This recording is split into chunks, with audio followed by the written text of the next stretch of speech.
So we're here with artist and poet Callie Connelly at Book and Bottle, where she has a piece for auction.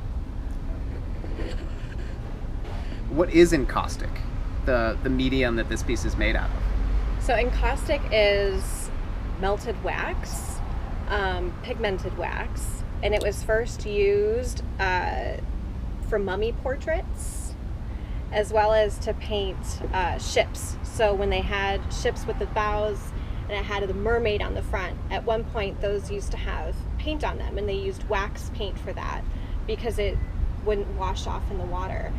Similarly with the mummy portraits, you could bury the person and the portrait remains intact, where you can find them at the Brooklyn Museum has a few of those really early examples. And the wax itself was made from beeswax, which had, for the Egyptians, a significance. What are some of the things that are unique about its properties? For me, it just looks different than any other paint I've ever seen or any other kind of medium. I remember being in San Francisco and seeing a local artist exhibit that used encaustic, and it just grabbed me. She used it as a collaging medium where she had cityscapes that were built with newspaper that she had cut up and put that within layers of the encaustic paint.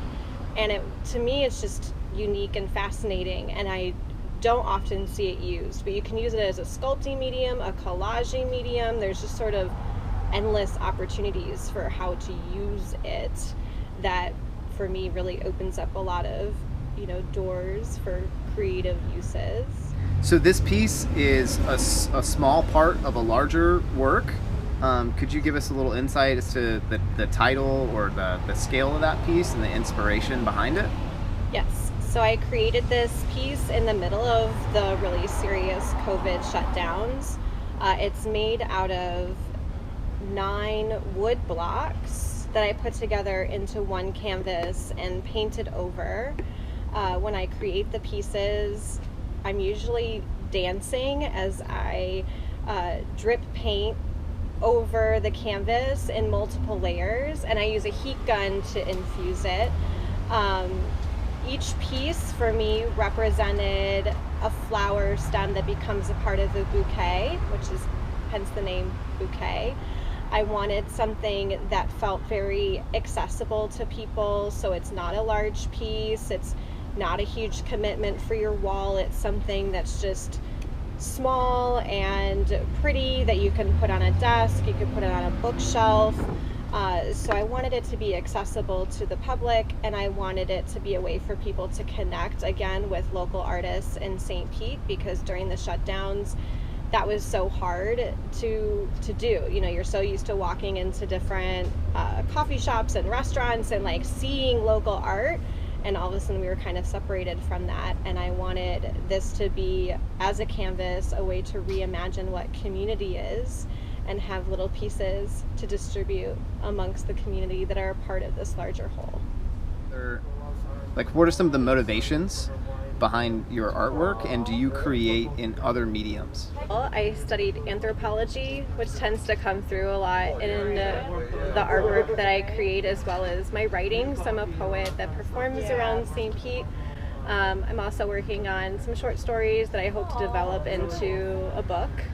The earliest hominids would paint in caves by torch flame, and that's why you have the 3-legged beasts, 8-legged animals, is because by the flicker of the flame it created that movement, which is why for me creating those abstract pieces that it's like breath and flame on a canvas, it's all informed by my background of studying anthropology and earliest hominid cultures. Do you feel that art can be like a vehicle or a modality towards healing and plays an important role in our society? Creativity is not only a method for healing, but is like the basis for how you connect as a person. And I think that is the most important part, is as humans connecting. And through COVID, you're able to reimagine what that looks like. So you mentioned that a lot of the galleries are shut down, but they're coming up with different ways in which to still share art and still share stories. And that comes through one person having an idea of what works. Like, that is a form of creativity as well. Reimagining how you get that story out, whether it's on a canvas or on a street or on a sidewalk or on a video.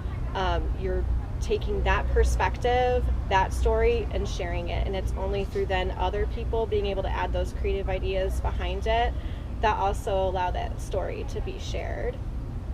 There's a certain urgency to and meaning behind why you're putting this artwork out for Raffle in the month of August. Do you want to give us a little bit of background or insight into why that's so significant? Yeah, August marks 2 years since I was diagnosed with a really rare cancer. About 3 months after I moved to St. Pete, I was diagnosed with a MPNST, which is a malignant peripheral nerve sheath tumor in a very unusual spot. Actually, it's malignant peripheral nerve sheath tumor neurofibrosarcoma. Sarcoma meaning it's a soft tissue tumor. And part of my journey in St. Pete has been able to connect with other people in the community and living in a new space while expressing myself in new ways. And I wanted to be able to give back to my team at Moffitt, so I'm donating a portion of the proceeds from ticket sales as well as accepting individual donations so that I can give back specifically to sarcoma research at Moffitt. So if I wanted to participate in this raffle but was not able to come into Book and Bottle to physically give over money and put my name in the jar, what are other ways that people can get in touch with you to participate in the raffle? So I'm on Instagram, herself.cc, PayPal, Venmo, Zelle. I'm doing any kind of electronic transactions so people can still donate, and socially distance. And then I'm offering as well just contactless delivery if needed around the St. Pete, Tampa Bay area. What are one of the things that you normally enjoy and imbibe on while you're here at this unique establishment? So Tara, the owner, introduced me to one of my new favorite wines. I've never enjoyed rosé before, but this is a sparkling rosé called Wild Miss, which I feel like I sort of embody. It was also named after a famous racehorse, and I work with horses, as you know, so it just seemed like my wine. And I also enjoy the pimento cheese spread. So I'm usually in here reading a memoir, sipping my sparkling rosé, and eating some pimento cheese and Ritz crackers. And here it is. It's found me. It heard me calling. The Wild Miss. That's awesome. It's also appropriate you're drinking a rosé, and we're talking about a piece that's entitled Bouquet. Mm-hmm. So it kind of ties in those floral themes. Yes, it does. Unintentional pun. Is there anything that I haven't asked you that you would like people to know? Book and Bottle opened during COVID. So you want to talk about reimagining what your business looks like or how you're connecting with the community. She's really had to do that here. And it's been great to have my piece showcased as a way to continue to connect with the community and encourage people, if they feel comfortable and safe, to come out and support. For me personally, COVID has given me the space to gain control over my work schedule. A little bit about me, I'm a recovering workaholic. So I had built my business here in the Tampa Bay area, was diagnosed with cancer, had to step away to deal with that, rebuilt my business, COVID hit. For me, it's been nice to have a bit of a breather to add more art back into my life. So I have several pieces of writing that I've submitted for publication that I'm waiting to hear back on. I did a photo shoot virtually with a friend of mine out in London, and I've just been trying to use this time to find new ways of connecting with people.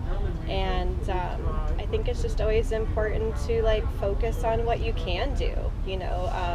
Life doesn't always go the way that you planned, and being able to just listen to your body and listen to yourself and take those moments to step back and give yourself credit for all the great things that you've done and accomplished, and be patient with yourself, focus on what you can do, and sometimes that takes a little creativity to reimagine how that comes through. But there's, as long as you're grateful for every breath you take, there is always something that you can do. There's always a way that you can connect with another human, which is what art is about. Sharing that story, connecting with people, and finding new ways to do that wherever you are. Do you have any final words of wisdom? I had to go through surgery in order to beat cancer. And as someone who's really active and worked 7 days a week and, rode horses and I dance and I live this very active lifestyle, for me, it was like, well, now what? What do I do? I think COVID left a lot of people asking that same question. Take moments where you don't feel like you need to be constantly productive and release that pressure from yourself and just breathe, come within, and allow that space for yourself to then come up with new ideas or figure out the next step, so that comes from a place of not trying to fill something that's lacking, or from this point of anxiety or a point of what do I do next, just take those moments. Remember that rest is active.